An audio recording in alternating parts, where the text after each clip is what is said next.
I once stood in a parking garage at midnight, hands shaking, about to ask a woman I'd met 4 hours earlier to marry me by morning. My name is Andrew Collins, I'm 34, and I want to tell you honestly, not proudly, that I have never in my life made a decision as fast or as reckless as the one I made that night in Denver, Colorado. That afternoon, an attorney had informed me that my late Uncle Frank's mountain lodge, the one place on earth that had ever felt entirely mine, would slip permanently into my cousin Victor's hands unless I was legally married within 24 hours. Frank had built that lodge with his own hands in his 20s, log by log, and every summer of my childhood I'd wake up to the sound of him splitting firewood before sunrise, the smell of coffee and pine sap drifting through a screen door that never quite closed all the way. He used to say a house wasn't really a home until it had been filled with people who had nowhere else to go on a holiday, and he made a habit of inviting stray neighbors, distant cousins, even a lost hiker once to sit at his table like they'd always belonged there. I hadn't thought about that particular memory in years until I sat in that attorney's office and realized, with a strange jolt, that Frank's final condition wasn't really about marriage at all. It was about forcing me to open my life up to someone the way he'd spent his entire life opening his door to strangers. I won't pretend I handled it well. I spent the first several hours panicking in ways that embarrass me even now, cycling through old contacts, old apps, old excuses, until I finally collapsed into a booth at a cafe near my office, phone against my ear, confessing the entire situation to my business partner in a voice far too loud for a public place. That's when I heard Lily Harper laugh at the next table over, not cruelly, more like someone who genuinely couldn't believe what she just overheard. She was a school teacher, red pen in hand, a stack of essays scattered in front of her, and when our eyes met, I braced for her to gather her things and leave. Instead, she asked, dead serious, whether I was joking or actually needed a wife by tomorrow. I told her everything, and to my complete surprise, she didn't leave. She asked question after question, sharp and specific, the kind of questions that made it obvious she wasn't entertained by my crisis. She was actually trying to understand the man causing it. 2 hours passed before either of us noticed the cafe closing around us. At some point, almost involuntarily, I said the sentence again, quieter, more honest. I need a wife by tomorrow. Lily went still. Then she pulled a folded piece of notebook paper from her bag, its edges soft from repeated folding, and slid it toward me. Only if you promise me these things, she whispered, and something about the seriousness in her voice told me this conversation had just become the most important one of my entire day.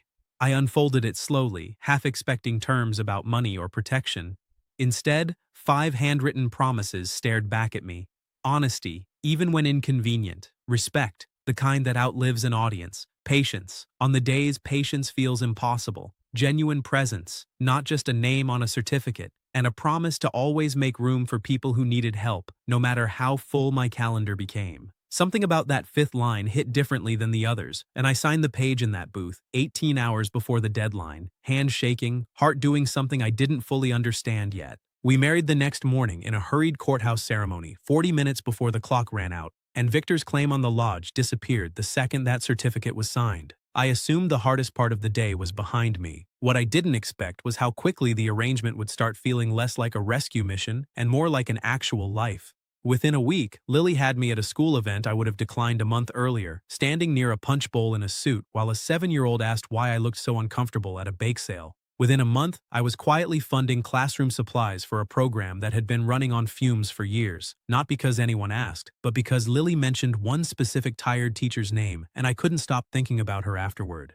I started noticing the strangest thing about my own calendar. Meetings I once treated as sacred started feeling replaceable. Evenings I used to spend answering emails I started spending at a folding table in a school gymnasium, helping kids sound out multiplication tables while their parents worked double shifts across town. I remember one particular Tuesday clearly. A boy named Marcus, maybe 9 years old, was stuck on long division, frustrated to the point of tears, convinced he was simply bad at math the way some people are convinced they're simply bad at everything.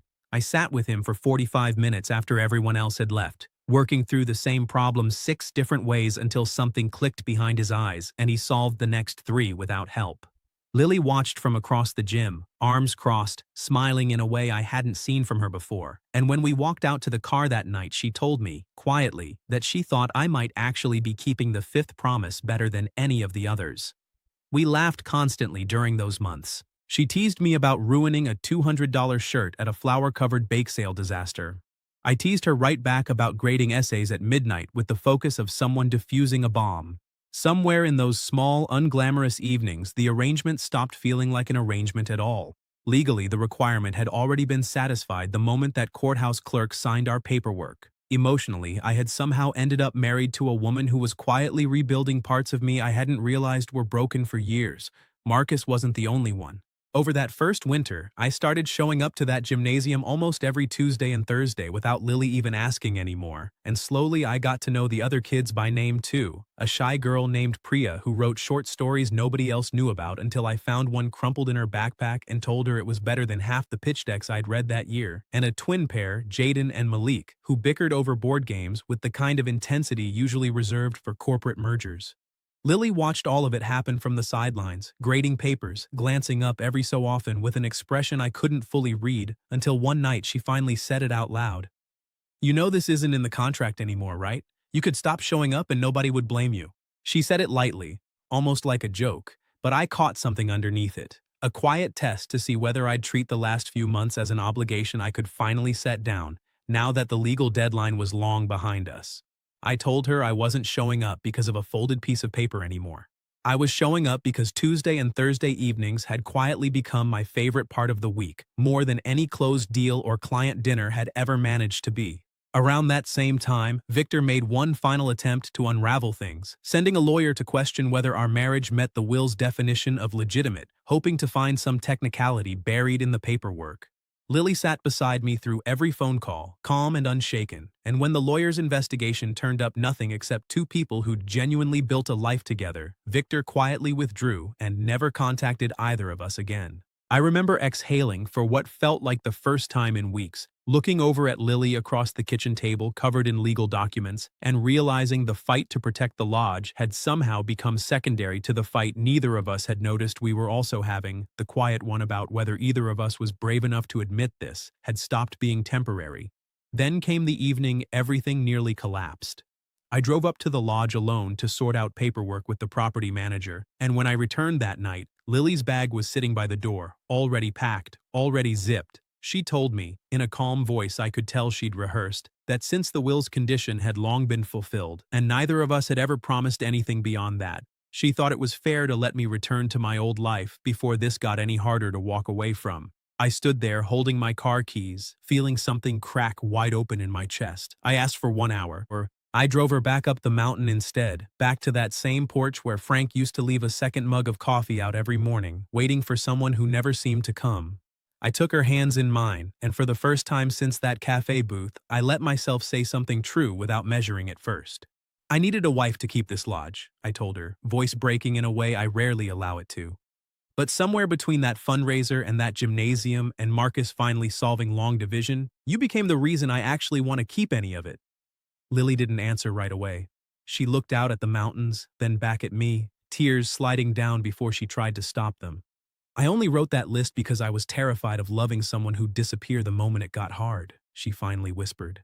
"I never expected the man who needed a wife by tomorrow to become the one I couldn't picture any tomorrow without." Marcus came up to the lodge with us that following spring, along with a handful of other kids from the gymnasium program, and I watched him stand at the edge of that same lake where Frank once taught me to fish, completely silent for a moment, before turning around and asking if I'd show him how. I spent the whole afternoon standing knee-deep in cold water beside a 9-year-old who'd spent months convinced he wasn't good at anything, watching him grin the second he felt his first real tug on the line, and I understood, standing there, exactly what Frank had been trying to hand down to me all those years. Not property, not an inheritance, but a habit of making room for people who needed somewhere to belong.